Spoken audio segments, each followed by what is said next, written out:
Здравствуйте, уважаемые родители, участники вебинара. Меня зовут Мадина Халферген, являюсь клиническим педагогом программы Джаспер в аутизм-центре Асыл Мирас города Астаны.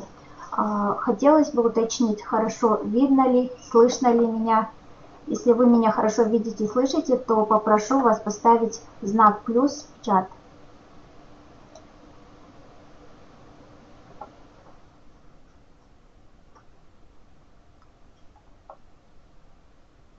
Поставьте, пожалуйста, знак плюс в чат, чтобы я знала, что вы меня хорошо видите и слышите.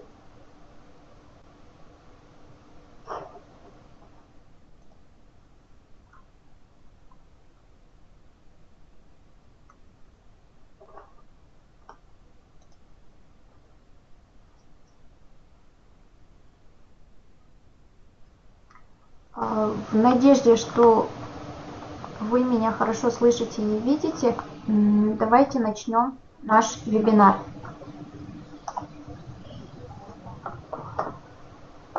Тема нашего сегодняшнего вебинара – игра как способ развития ребенка с раз.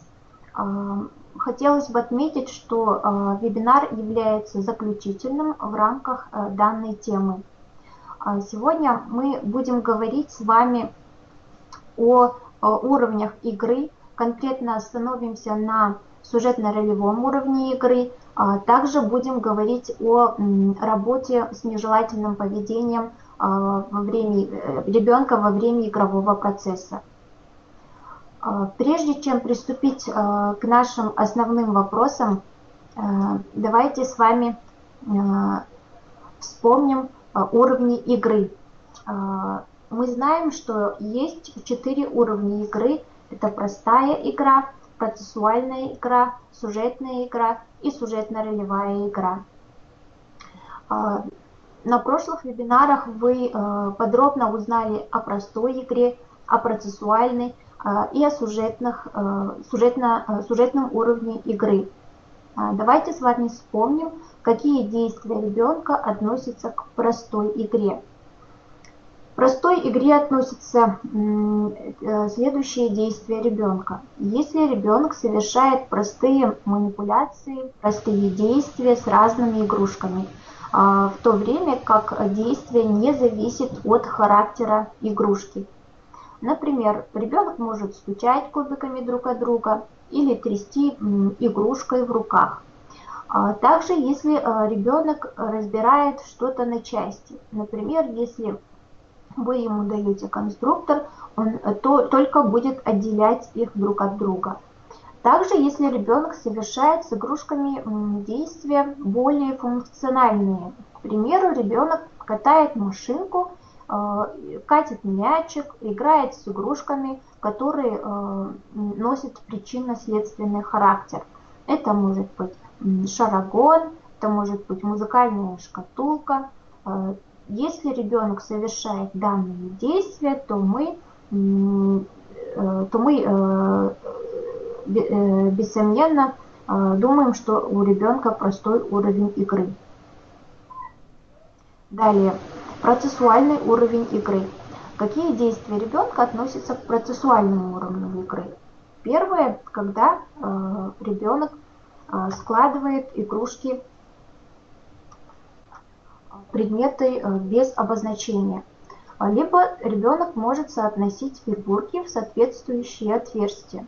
То есть, если вы ребенку даете вкладыш, он фигурки этого вкладыша соотносит в соответствующие отверстия. Когда ребенок знает назначение предметов, если вы ребенку дадите ложку, и он ложку кладет в чашку, подушку в кровать, то есть знает назначение определенных игрушек. Также, когда ребенок понимает, что построил.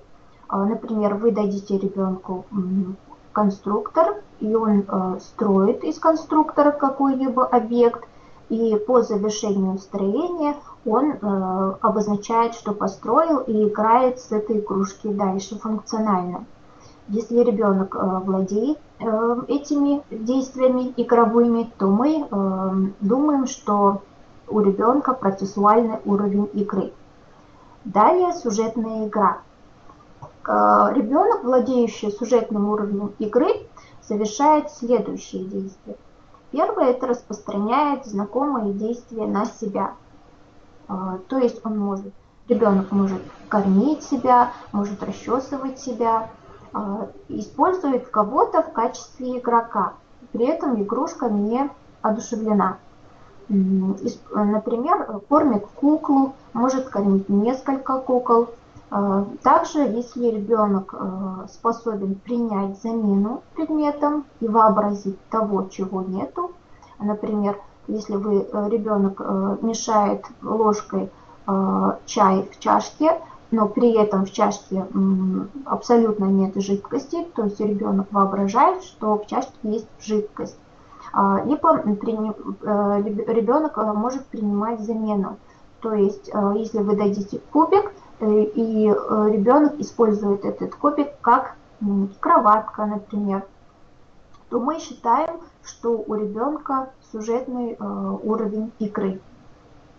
Далее хочу напомнить, что игрушки для данных уровней игры будут почти одни и те же. Отличается лишь метод использования игрушек. Если при простой игре ребенок просто, например, разбирал пирамидку или же нанизывал кольца беспорядочно, безразборно, не по размеру, то в процессуальной игре ребенок будет собирать эту же пирамидку, уже учитывая величину колец. Также ребенок, владеющий процессуальным уровнем игры, например, давайте, к примеру, возьмем кубики. В простой игре ребенок просто раскидывался кубиками. В процессуальной игре он будет строить из этих кубиков какой-либо объект и будет понимать, что он построил. А в сюжетной игре он будет использовать эти кубики как печеньку, либо как кроватку, то есть он будет использовать как замену. То есть все действия от уровня к уровню более осознанные и более сложные. Итак, вернемся к нашему знакомому слайду. Вы знаете про простую игру, про процессуальную игру, сюжетную игру. И сегодня мы с вами будем подробно разбирать сюжетно-ролевую игру. Сюжетно-ролевая игра.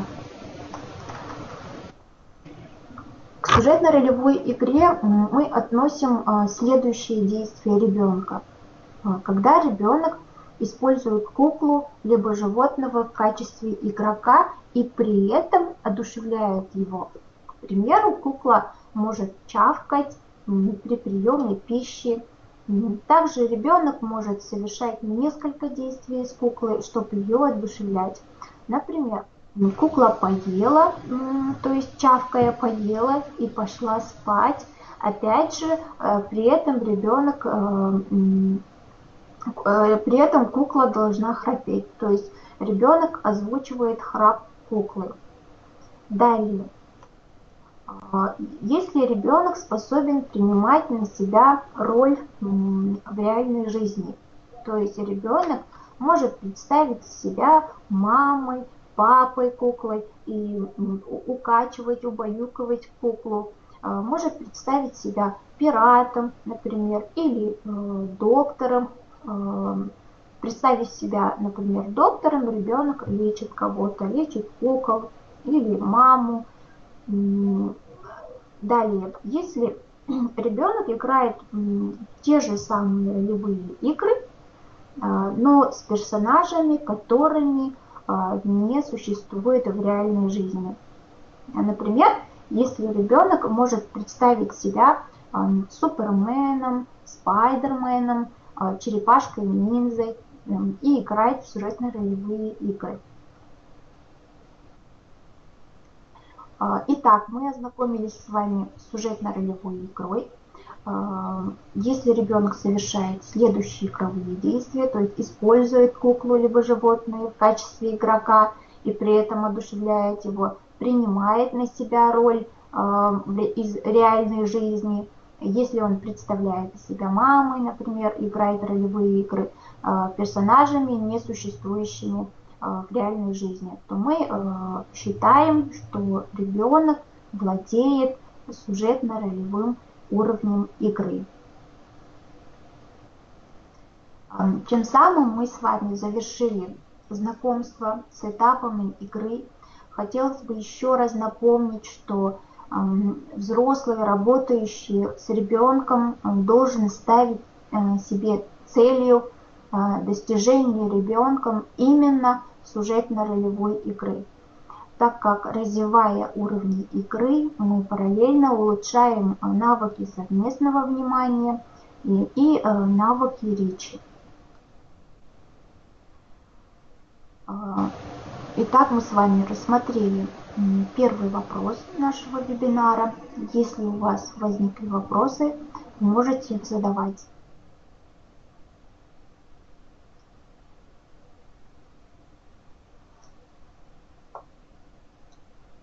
Есть ли у вас вопросы по уровням игры?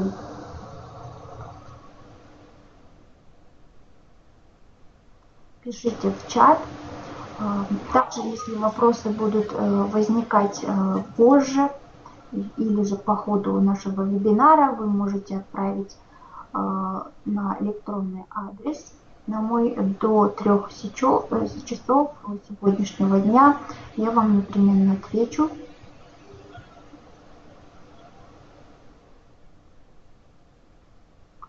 Если все понятно по уровням игры, то мы идем дальше, так как время наше ограничено.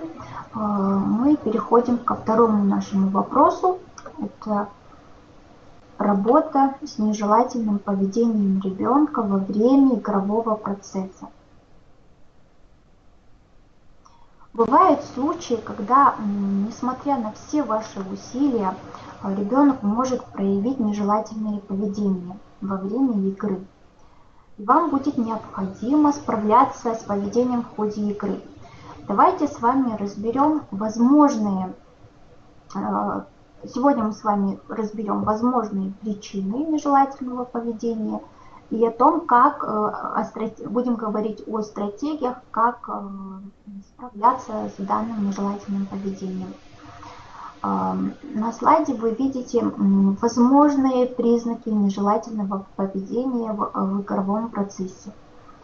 Ребенок может начинать нефункционально использовать игрушки, тем самым показать нежелательное поведение, раскидывать игрушки, начинать аутостимулировать, то есть совершать повторяющиеся движения руками, повторяющие движения с игрушками, с предметами, может кричать, залезать на стол, стул, делать попытки уйти, покинуть кабинет, покинуть игровую зону. По нашей практике мы обычно сталкиваемся с нежелательным поведением у ребенка на первых порах, то есть на первых занятиях. Если вы на первых занятиях будете правильно реагировать и справляться с нежелательным поведением, то в дальнейшем частота проявления нежелательного поведения значительно снизится. Наша задача вовремя замечать признаки нежелательного поведения и принять необходимые меры, стратегии, чтобы опережать нежелательные поведения, либо уже справляться с нежелательным поведением. Поведение может возникнуть из-за определенных ряда причин. Существует 4 причины нежелательного поведения. Давайте разберем каждую из причин нежелательного поведения. Первое – это требование социального внимания. То есть, когда ребенок проявляет нежелательное поведение с целью заполучить ваше внимание, будь оно позитивное, либо негативное. Как понять, что причиной нежелательного поведения ребенка в этот момент является именно требование вашего внимания? Вы должны внимательно наблюдать за его действиями при демонстрации нежелательного поведения. Например, ребенок может смеяться без причин и непосредственно в это время смотреть на вас. Либо может раскидывать игрушками, проявлять аутоагрессию, и при этом ребенок ничего не просит, не хочет остановить игровую деятельность, он просто, проявляя нежелательное поведение, хочет обратить ваше внимание на себя. Поведение ребенка становится более активным, когда вы будете реагировать. Например, если вы посмотрите на него, либо говорите «нельзя», «неправильно так делать», то есть ругаете, это то, чего он добивается. То есть обращая ваше внимание, вы наоборот закрепляете его нежелательное поведение. Пусть даже если вы его ругаете, но все же вы ему уделяете внимание. То есть вы даете ему то, чего он добивается. Далее. Доступ к желаемому объекту. Когда ребенок хочет получить желаемый предмет или игрушку, он будет, возможно, проявить нежелательное поведение. Здесь вы можете задаться вопросом, а в чем же дело, что же в этом такого, если дать ребенку то, чего он хочет. Так вот, если эта игрушка подходит для вашей игры, то есть соответствует вашему игровому сюжету, то, конечно же, мы дадим ту игрушку, которую он просит, указав на эту игрушку, назвав эту игрушку, при этом поддерживая инициативу ребенка. Ну а если желаемая игрушка не подходит к вашему игровому сюжету, хуже того, если он будет отвлекать от вашей функциональной игры, то вы не должны давать ребенку такой предмет в руки. Это может быть любой предмет, это может быть ручка, который лежал на полке, это может быть мячик, который валялся на другом конце комнаты. То есть это может быть все, что угодно, ведь невозможно убрать все игрушки, все предметы с поля зрения ребенка. В таких случаях, когда ребенок хочет получить предмет, мы не даем его по определенным причинам, он может проявить нежелательное поведение. Если ребенок получит нужный ему предмет, он сразу успокаивается, и это свидетельствует о том, что причиной его демонстрации нежелательного поведения являлось получение осязаемого. Поведение усугубляется, если ребенок так и не получит нужный ему предмет. При этом этот предмет будет дальше оставаться в поле его зрения. Далее. Избегание.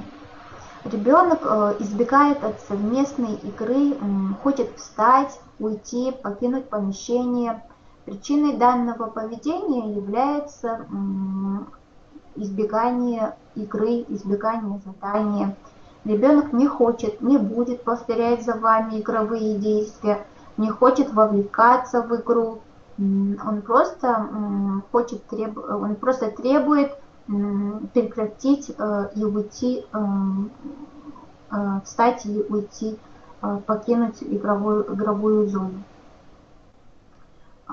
Далее, четвертая причина – это сенсорная стимуляция. Если нежелательное поведение не подходит ни одной из перечисленных причин, то мы рассматриваем уже четвертую причину, так называемую сенсорную стимуляцию. Например, когда ребенок может специально стучать игрушкой об стол, при этом извлекая звук. Либо он может катать машинку, нам покажется, что же в этом такого, что же в этом странного, что он катит машинку. Странностью является то, что, катая машинку, ребенок слишком близко и завороженно рассматривает крутящие колеса. То есть это поведение его нефункциональное мы относим к четвертой причине, то есть сенсорной стимуляции. Итак, мы с вами разобрали 4 причины нежелательного поведения ребенка. Но лучше всего предотвратить нежелательное поведение, чем потом с ним справляться.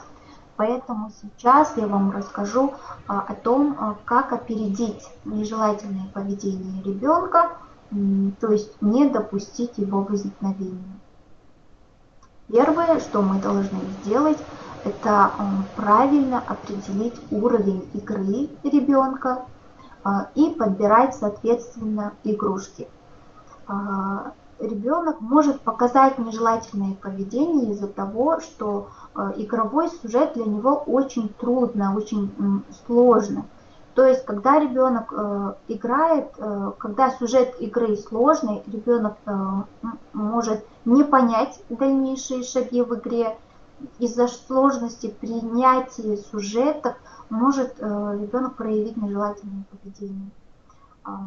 Либо наоборот, сюжет игры для ребенка может быть таким легким, что ребенок может заскучать и проявить нежелательное поведение. То есть наша задача это определить правильный уровень игры и подбирать правильные, соответствующие к этому уровню игрушки, чтобы ребенок чувствовал себя комфортно в игровом процессе. Далее следим за игровой зоной. Если перед ребенком много игрушек, он может запутаться, и это возможно возбудить его, что он хочет все игрушки и сразу. Поэтому перед тем, как начать игру, как начать игровой процесс, вам следует тщательно пересмотреть свою игровую зону. Убрать лишние игрушки, ненужные игрушки и держать игрушки за спиной. Далее предлагаем выбор игрушек на столе или на полу, где вы играете, то есть в вашей игровой зоне заранее должны лежать 2 или более выбора игрушек, чтобы ребенок смог сам выбрать, с чем начать ему игру, а не с тем, что вы ему предлагаете. Мы дадим ребенку, если мы дадим ребенку только одну игрушку определенную, которую мы сами выбрали, тем самым мы не будем следовать за инициативой ребенка, и это может ему не понравиться, и он может проявить нежелательное поведение. То есть ни в коем случае в начале игры мы не оставляем ребенка без выбора игрушки. Далее. Убираем игрушки, которые вызывают повышенный интерес у ребенка. Если есть те игрушки, которые ребенок долго будет играть и долго будет нефункционально манипулировать, если вы знаете, какие игрушки до игрового процесса, то вы должны убрать эти игрушки с поля зрения ребенка. Но как бы вы ни старались предотвратить нежелательное поведение, но все же ребенок вам его показывает, то нужно использовать уже определенные меры, стратегии для прекращения нежелательного поведения. Как показывает наша практика, существует 3 основных метода работы с нежелательным поведением. Это игнорирование, моделирование и реорганизация пространства. Давайте разберем каждый из них. Первое – это игнорирование. Мы игнорируем любое нежелательное поведение ребенка. Если ребенок ведет себя неподобающим образом, первое, что мы должны сделать, это игнорировать не ребенка, а его нежелательное поведение. Затем продолжаем играть дальше сами, с нейтральным лицом и голосом. Когда ребенок перестанет проявить нежелательное поведение, мы его начинаем вовлекать в игру. Предлагаем в его очередь игрового хода игрушку И в момент, когда он вовлекся и играет, мы должны позитивные эмоции комментировать его действия, таким образом поощряя его правильное поведение. Далее, моделируем функциональные действия. Когда ребенок проявляет нежелательное поведение, следующим распространенным методом является именно моделирование, то есть показывание правильных действий в игре.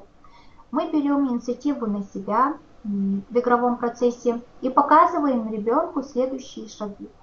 При необходимости можно моделировать по несколько раз. Например, если ребенок кричит и плачет и хочет уйти от игры во время строения башни, вы можете смоделировать следующие действия, то есть внести следующие новые действия, достать животных и быстро заводить туда животных. Вы можете моделировать один раз, то есть один раз показав, как нужно помещать животных в башню. Если ребенок все же не вовлекается в игру, продолжает кричать, то вы моделируете уже второй раз, третий и так несколько раз. Животные должны лежать в досягаемости на столе ребенку, и вы первый заводили, поместили животных несколько раз, потом вы предлагаете ребенку, если ребенок не вовлекается, вы даете ребенку в руки следующее животное. И есть большая вероятность того, что ребенок следует вашей модели. То есть он после того, как мы моделировали новые действия несколько раз, он будет затем следовать за вами и вовлекаться в игру. Далее, меняем пространство. Данный метод используем в крайнем случае, когда вышесказанные методы работы с нежелательным поведением не помогают. Мы должны быстро реорганизовать свое пространство, то есть быстро убрать из поля зрения те игрушки, с которыми вы играли, и предоставить совершенно новые игрушки на выбор ребенку. То есть это может быть 2 выбора или несколько. Здесь надо отметить, что вы должны вытащить те игрушки, с которыми ребенок будет играться с удовольствием. То есть игрушки, которые нравятся ребенку. Вы всегда должны знать, с какими игрушками ребенок будет играть с удовольствием. Вот именно их достаем и начинаем быстро моделировать игровые действия с ними, придерживаясь правил, то есть четко, весело и позитивно. Эти 3 способа вышесказанные являются основными, но надо отметить, что существуют и другие способы, стратегии, методы, применяемые при конкретных причинах работы с поведением. Так, например, если причиной нежелательного поведения является требование социального внимания, то мы используем эти 3 метода, то есть игнорирование, моделирование и реорганизация. То есть этих 3 методов достаточно для того, чтобы справляться с поведением, именно связанным с требованием социального внимания. Так, например, если причиной является избегание, то к вышесказанным стратегиям мы добавим еще несколько стратегий. Например, если ребенок всячески хочет уйти от задания, то мы можем удержать ребенка минимально физическим вмешательством, то есть придерживаем за спинку ребенка, как бы телесно даем знать ребенку, что он никуда не уйдет и будет с нами продолжать играть. Мы должны для себя понять, что если мы пойдем на поводу ребенку и хотя бы один раз завершим игру только потому, что он не хотел, он не захотел продолжать игровой процесс, и отпустим ребенка, то в следующие разы он вам покажет нежелательное поведение еще более устойчивее, еще более активнее, пока не добьется своего. Так как мы уже закрепили его поведение, связанное с бегством, отпустив его однажды на один раз. Ну а если причиной нежелательного поведения является требование желаемой игрушки, мы можем использовать следующие методы, помимо вышесказанных основных. Например, если ребенок увидел игрушку, либо предмет, с которым ему хочется поиграть в данный момент, то это может быть слишком интересная для него игрушка, с которым он будет долго играть и нефункционально играть. Зная об этом, вы не должны давать ребенку данную игрушку. Первое, что вы должны в этой ситуации сделать, это быстро убрать игрушку с поля зрения ребенка.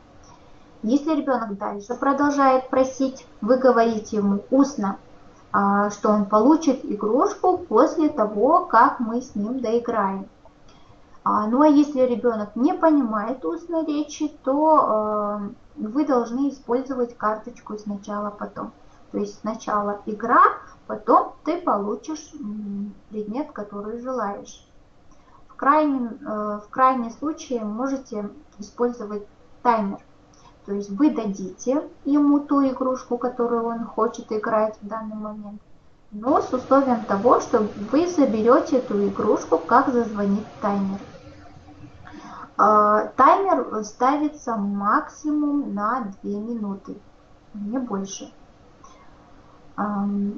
Поговорим о том, что ребенок может проявить нежелательное поведение, причиной которой является сенсорная стимуляция.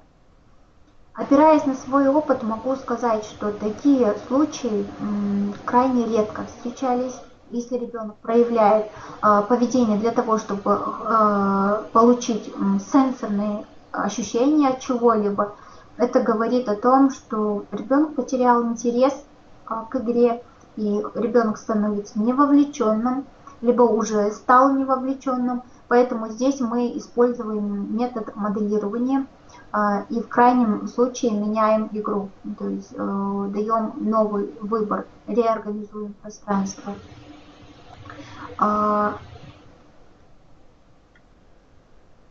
На этом сегодня я вам говорила о сюжетной игре, о том, какие действия совершает с игрушками ребенок, владеющий сюжетно-ролевым уровнем игры. Также мы говорили о причинах нежелательного поведения и о том, как справляться с нежелательным поведением, приводили конкретные меры, стратегии в работе с нежелательным поведением. Это значит, что мы рассмотрели все вопросы, запланированные на сегодняшний вебинар. Хотелось бы узнать у вас, возникли ли какие-либо вопросы. Можете писать их в чат, задавать, я вам отвечу. Отметим, что этот вебинар является заключительным, последним. Это значит, что мы вам рассказали всю суть об игре и как о способах для общего развития ребенка, также развития навыков совместного внимания, речи ребенка. Поэтому можно сказать, что вы владеете достаточной информацией об игре, о методах, применяемых во время игры, или уже вам, не откладывая, стоит начать играть со своим ребенком. Если по ходу игры, во время игры у вас возникнут вопросы, но они обязательно возникнут у вас, вы можете их задавать нам, специалистам, в любое время. Мы вам ответим, подскажем. То есть начинайте играть с ребенком. Если будут проблемы, вопросы, обращайтесь. Мы готовы вам помочь в этом.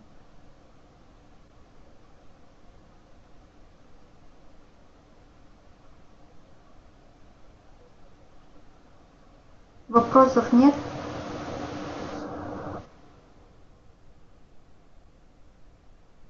Все ли понятно вам?